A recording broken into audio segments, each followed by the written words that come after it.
I would say getting divorced because it was on a particular day and I was getting ready to go out to a networking event and my husband just called me, bearing in mind, first thing, getting ready to go. And he basically asked me for a divorce Out of the blue. out of the blue. And the funny thing about it is my first reaction was relief. It literally was relief when he asked. I just sighed. And then after that, I actually felt guilty because I was relieved, because I kept thinking, oh, why did I feel so relieved? Hi, I'm Debbie Thompson, and this is The Stone in My Shoe, the podcast where we explore how midlife can become the most true, purposeful, and fulfilling chapter when we listen to what's really there. And today I have the pleasure of talking to Valerie Ritchie. She's a midlife empowerment coach and speaker, and she's known as the Crone Goddess, supporting professional women through midlife. With over 30 years in education, she now guides women back to their identity, purpose, and inner power.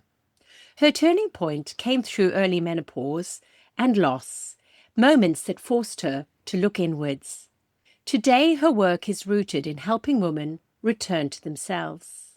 Welcome, Valerie. Thank you. That was a lovely introduction.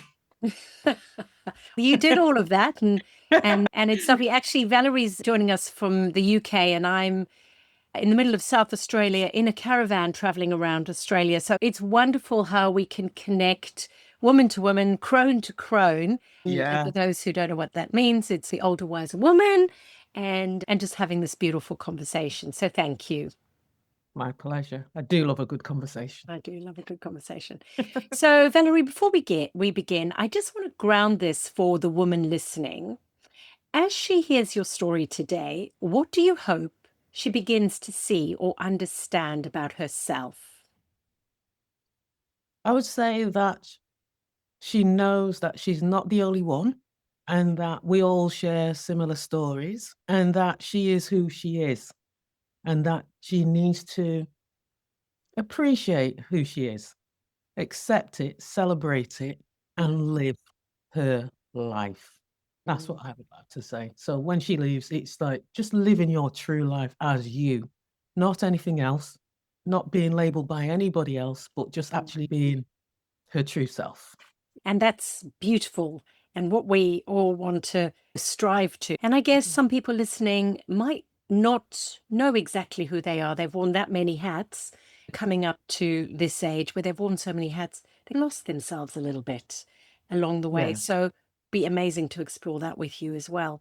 So just so that though we know a little bit more about you, who are you in this season of your life, Valerie? Do you know we brought up the Crone Goddess? And that Crone Goddess is that wise, powerful woman who celebrates who she is, Hmm. looks at her strengths and understands her strengths, looks at her life and says, with the ups and downs that I've gone on, it's brought me to this stage in my life. And I'm owning it. And I'm not taking any BS from anybody. I'm just appreciating me and I'm taking each step every single day to live my life fully and enjoy it, celebrate it. All those knocks that we've been through and everything, we've all been through knocks. And I do believe that we're getting lessons from those knocks and we need to just appreciate them lessons. It's a roller coaster because this is the time of chaos. So it's a roller coaster. It's a time where we're reflecting on who we are, but most importantly, who we want to be. And I think that that's the important thing is in this stage in life, we choose. Everybody has choice, but sometimes we think we haven't got choice. But this stage in our life, we really can choose. And that to me is who I'm choosing to be. This is the next stage in my life. I look at it as an initiation. It's the new beginnings, a new time to actually focus exactly on me and what I want to do. And that's how I'm taking Beautiful. it today. And if you don't mind me asking, you don't have to answer this question. How old are you, Valerie? I'm 59. No.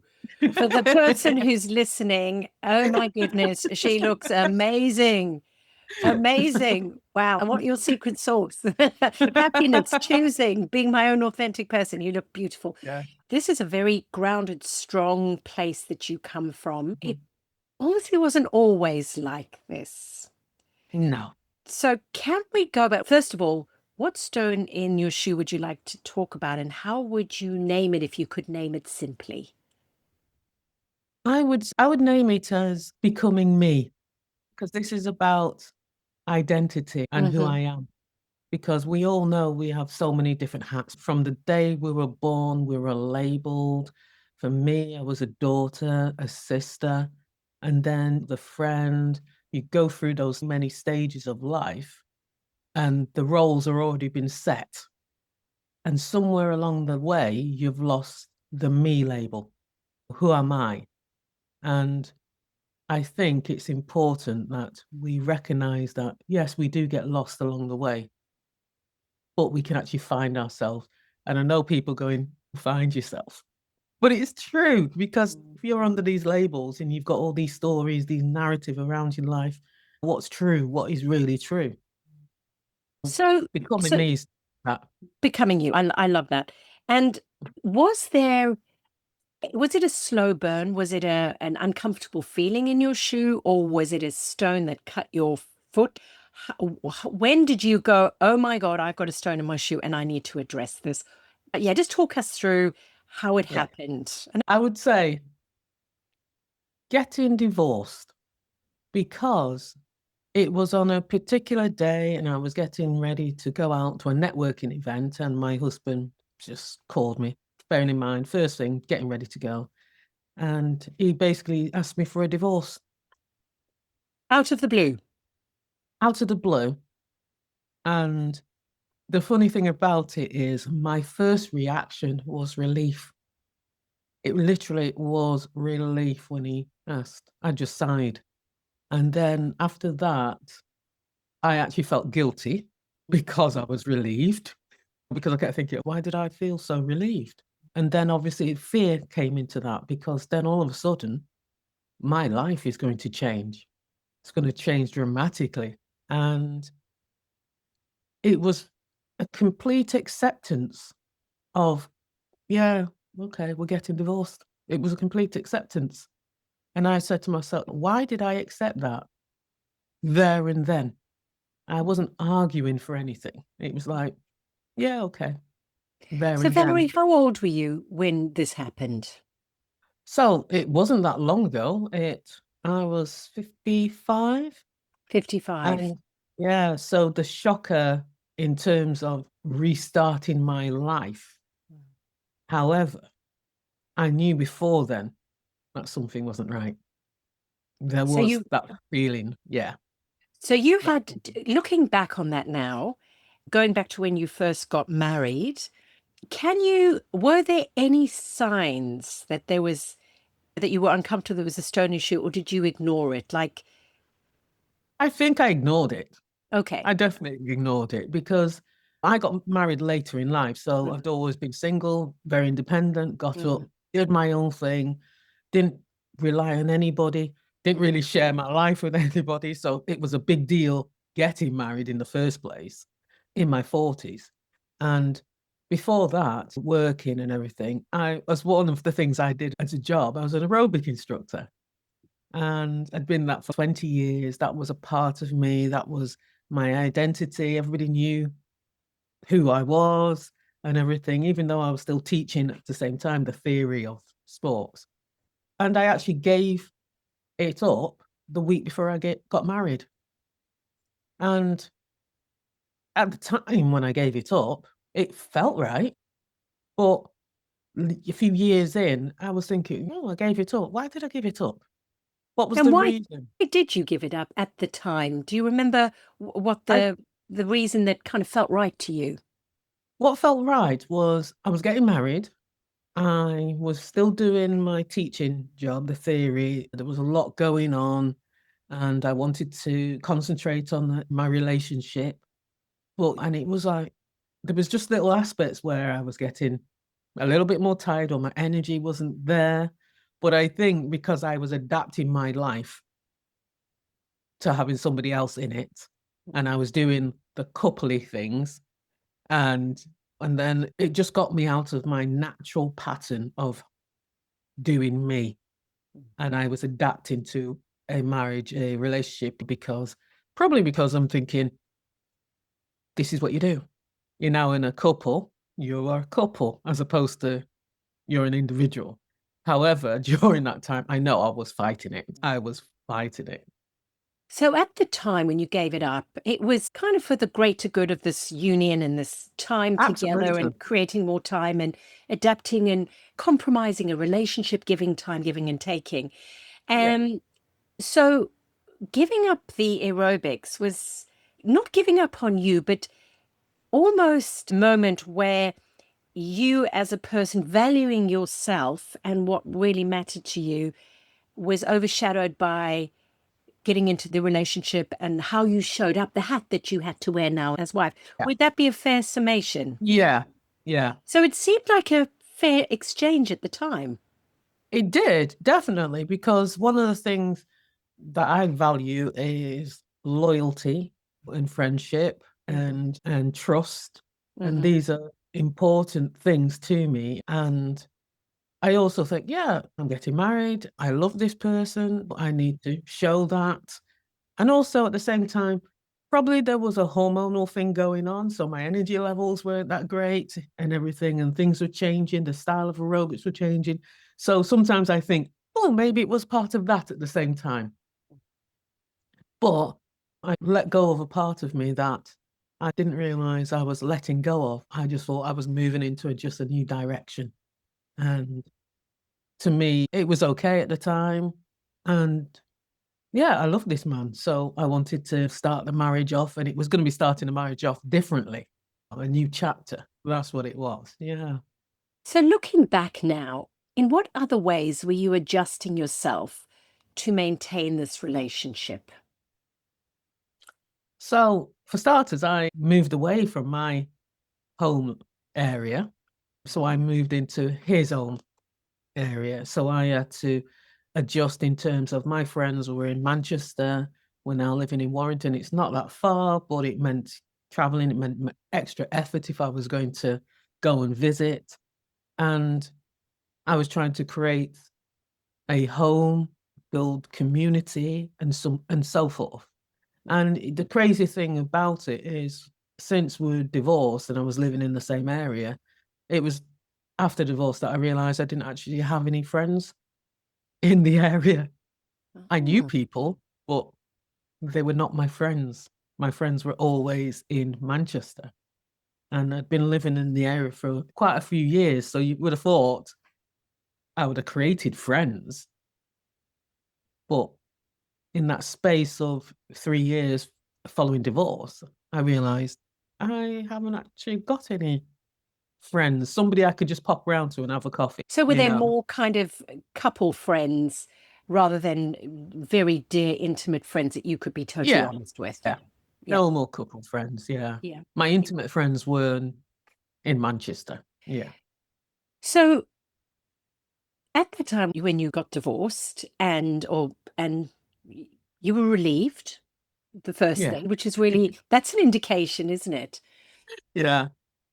If you look back, because that was the trigger, if you go back to your teens, your early childhood, whenever, when do you think that stone started of losing your identity and who you are, rather than all the hats that you wore because society, your family, etc., gave to you? Yeah. I would say this would have come from my very first day at secondary school, because as a child, I was very curious, loved learning. That was my dream, just gathering information, learning information. And I passed my 11 plus exam, which meant you went to the grammar school as opposed to the secondary mod. So I was And looking so, for those eager. of you who don't understand that, it's basically kids who are quite academic, and so they get put into the kind of academic high schools, stream. So it's streaming. So you have to pass Yeah. these exams. They're not that many places. So it's not that easy Yeah. to get in. Yeah, perfect. No, no. But at the time, I didn't realize how that was. Just as you described it, to me, I was just passing an exam because I love learning. So on my very first day, on my very first class, it was French, and I wanted to learn French because my older sister went to another school. She learned French, told me a few words, and I turned around to the girl next to me and whispered, "I know the French word for cat."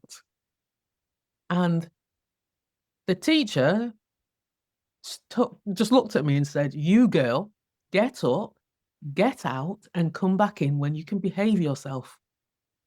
Wow. And yeah, and I was like totally shocked.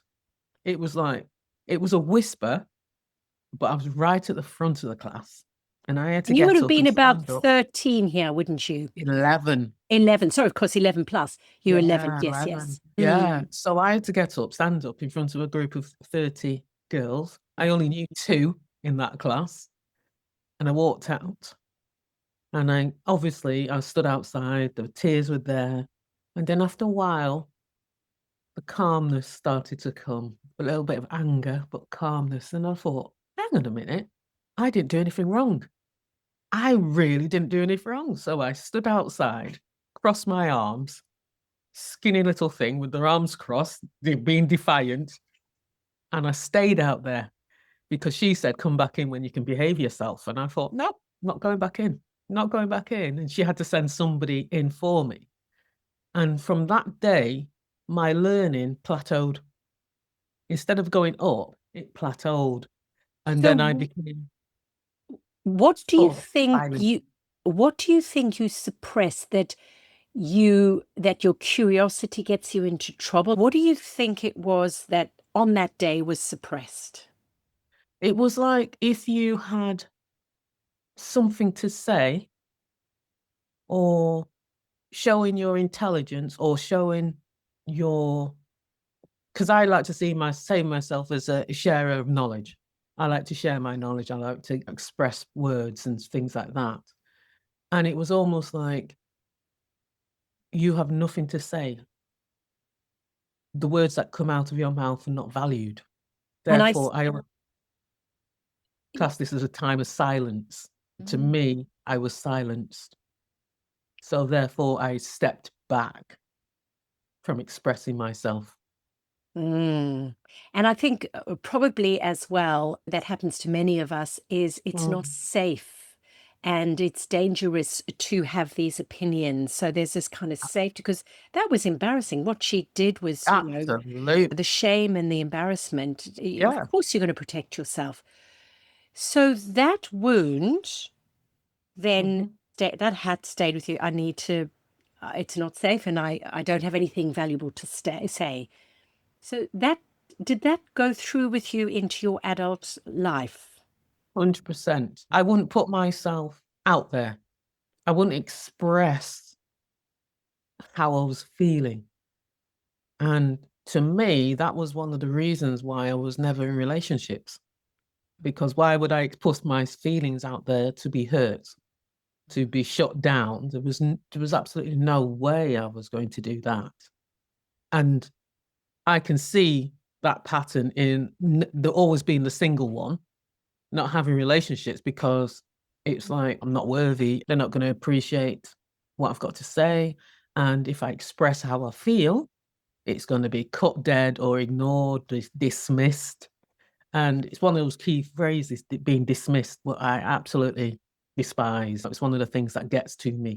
If I say something and somebody just brushes it off, it's like a trigger. It's like, "Oh, you're ignoring me," or "I'm not valuable. You don't value my opinions. I'm not worthy to say anything more." So therefore, it is a safety, it's a protection. And I protected myself for the longest time, for the majority of my adulthood. I protected myself. So when I met my husband, it took a little bit of fight for me to actually get into this relationship and accept that this person loved me. And it took me a long time for that to really connect. And when you married him and you were like, okay, I'm worthy. Okay, what I've got to say is value. It's safe to be me. It's safe to ask for what I want.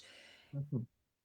Did that help a little bit with the word, or were you always skirting on the edge of, I can ask for some things, but I can't ask for everything because it's not safe, or I might not be heard, or I might be cut down? How did that work in the relationship and yourself as well? Oh, I think I was still skirting on it. It was definitely still there because it was almost like if I fully expressed what I wanted, it was almost like I was waiting for a knockback. And I can see it now that I wasn't given completely everything because I was just waiting for something, waiting for that little knockback. And I don't like conflict. So if I'm not liking, I know a lot of us don't like conflict, but I would step back. I'm the person that will go silent. I would just naturally go silent and just shut down. And I know I did that in the marriage. I know I did that. And that's what's so interesting with these wounds that we carry, because at one point they were there to keep you safe. At some point they were the fear of being rejected, of being looked down on, of being ridiculed in front of people. Of course we're going to do that. But the issue is that this is taken with us into our adult lives without us even seeing, because it's so subconscious. And Yeah. then it has an effect on our lives, but we can't see it because it's subconscious. Yeah. And so looking back, so when you got divorced, did you then take time to unravel the onion to see what was under all of this? How did that all work? What did you do? It was like, obviously, it was a shock to the system because I had to restart my life. His life continued because he was in the house and he got everything. So I had to take myself out of that house and restart again. And then I kept thinking, what am I going to do? Because I'd already been made redundant from a 30-year career. So this literally was restarting everything from scratch, finding somewhere to live, finding something to occupy myself. I've always been working. So it's like, what do I do? And it took its toll, but I am naturally a strong person because I've depended on myself. And when I use those skills to keep going, I am naturally a positive person, naturally. However, this is a time when I had to really reflect and say, you're human too. You have feelings. Life is literally a roller coaster. Your emotions go up and down, and you've got to go with them. So if I wanted a day to wallow, I said, wallow. If I want to cry, just do it. Don't hold back. So this was a time of releasing all that and trying to get emotions out rather than keep holding them back in. And the change that kept happening was like, you know what? I'm liking me. I feel like I'm getting back to myself. I feel like these little things are coming in. And there've been so many changes that have happened since I discovered I do love my words. I love writing. I love talking. I love sharing stories. And it was like, yeah, I do like words. Love doing that. And now it's almost like, it can't stop me talking. But it was almost like it, all those things that I had from childhood was coming back out again. And they were the precious things that were me, the things that I loved doing, and had been suppressing them because if you work in, I had an academic background in education and teaching, that was my role. So all my writings were academic writings. But prior to that, I was a storyteller. I love sharing stories. I like, expressing myself with words. So that was all coming back, which led to me writing some 2 chapters in 2 books that were released. And it was like, yeah. And then that acknowledgement of, do you know what? I can do only what I can do, and I'm going to do it for myself. I'm going to decide what is it that I want to do. I've always wanted to work with people, in particular women. And like I said, I've got stories to share. We all have these roller coasters of things that we've gone through in life, and let's share them so other women can recognize themselves in those stories and see that we're not alone. We're not alone. There was things that had come up, and it's like, oh, I'm going to do that. I'm going to do this. And I started to get my adventurous self back again. I no longer had a car, so I was back on my bike. And I used to ride a bike when I was younger. I'm quite dangerous on a bike, to be honest with you. But I was back on my bike, so my fitness levels were going back up. I was out running again. I was back in the gym. I was doing all those things that I'd slowly had let go of. And then all of a sudden, it's now I'm bringing them back. I'm choosing to bring them back. So, Valerie, was it because you now had space to do this? What was obviously the divorce and the fear, because as you said, you started again, the relief and then and the fear would have been very scary. But did you get therapy? Did you do breath work? Did you just do meditation? Or was it just an organic thing that every day you woke up and you chose and you did what you liked and you got more feedback? Gosh, I like this. Gosh, I like myself. Tell me more about that. So it's funny. I would say it was more organic, and it was waking up and then on waking, being grateful. So I was showing my gratitude. I'd say things like, thank you to my bed for a beautiful, lovely sleep. Get up in the morning, look out, say thank you. It's a beautiful day. Even if it's not a beautiful day, I'm here. I've got another day and this is what I'm going to do. And I would go for walks. We had I had a park just down where I lived at the time, and it was just going out in nature and breathing. And one of the important things is breath work, I think, because to be able to just breathe with clarity and calm yourself down and take the opportunity to get out in nature and have some wonderment in your life again, see things, you start to open your eyes a little bit more, you start to see things that is going on, and you've got the space because your brain is so cluttered with everything that's going on. And we can all stay in a negative state because sometimes that is easier to stay in. But when we have to view our lives with a bit more clarity and give yourself space and get out there and it's just basically live, taking each step a day at a time. You don't have to think, I've got to do this and it's immediately, it has to happen. It's just take each step Yeah. slowly. So in some ways, what you said there is, I've got to do this. It's almost like you took off all your I've got to do hats and went, not what society, everybody expects of me. I am going to do me and let me see what emerges. Yeah. And it was a beautiful process of finding out who you were. And you realized that you were somebody who actually loved words. You were safe with words. You were very good at words. And they were, rather than the other way. So what other things did you discover about yourself that you had buried or forgotten about or didn't want to see? I always say I'm reserved, but I'm reserved in an observer. I see life, I look at things. And one of the things that I rediscovered is I attract people to me. So even though I'm reserved, I actually attract people to me. I give out an energy that people feel safe with me. So that word of safety, where I've not felt safe with others or safe putting myself out there, I actually create spaces where other people feel safe. So when I have conversations, people say it's like talking to a friend. I'm able to help people open up about their lives without having to ask so many deep questions because they feel safe with me. They trust who I am.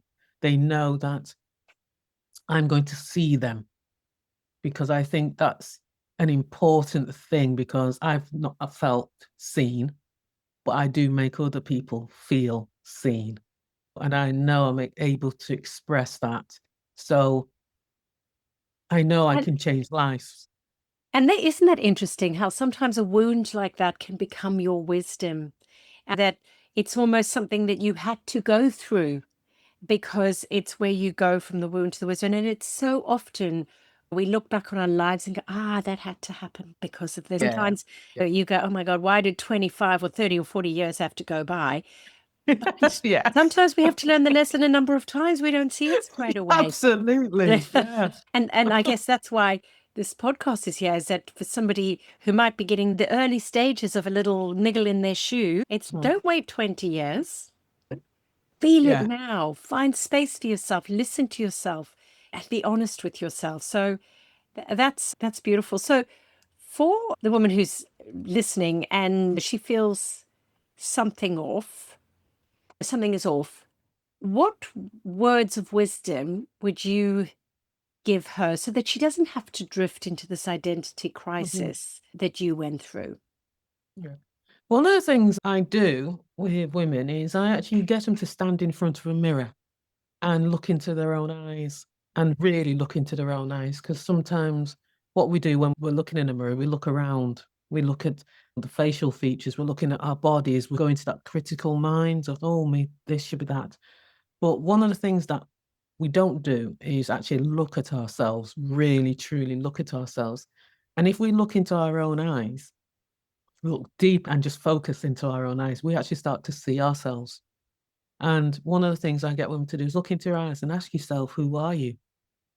And talk to the person in front of you. Use your own name, express exactly what you're seeing. And ultimately, do you like the person in front of you? Do you love the person in front of you? And those can be really emotive, triggering questions because it makes you really think about it. Because it's what do you love about yourself? What do you like about yourself? And I think it's important. So if you're just standing in front of the mirror, and this is not a quick 2-minute session, this is actually standing in front of the mirror and looking to your own eyes and taking your time to see yourselves. They always say the eyes of the soul. And I So look guess into your own eyes. And I Mhm. guess as well, the first time you do that and looking in who are your conscious mind, the ego will be going, oh, fine, what's wrong? And Yeah. it's getting through all of that, not the initial. And then I don't want to do this. This feels uncomfortable. And Mhm. working through all of that, because it's not going to be a quick fix. It's going to be, there No. are many layers to Mhm. unravel. And so often it's hidden. The subconscious hides that. It doesn't want you, it Yeah. wanted you to be safe, right? And so Mhm. for you to be vulnerable was just too dangerous. And in your case, and that's the same with most of us, is putting ourselves out there and it's peeling it back and knowing we're safe. And I guess being compassionate with the little girl and the 11-year in Yes. that French class and loving them and holding them and creating space for being vulnerable, Mhm. being seen for everything. Absolutely. And there's a little thing that I always do. I have a picture of myself as a Oh, child. And I always say, get a little picture of yourself as that child and have that nearby and look at that child and say, you know what? Yeah, that was me. Because this was a picture I would never have loved to shown anybody it's at all. gorgeous. I didn't like pictures of myself. So to me, there was something in my life even further that stopped me liking pictures of myself. So I didn't.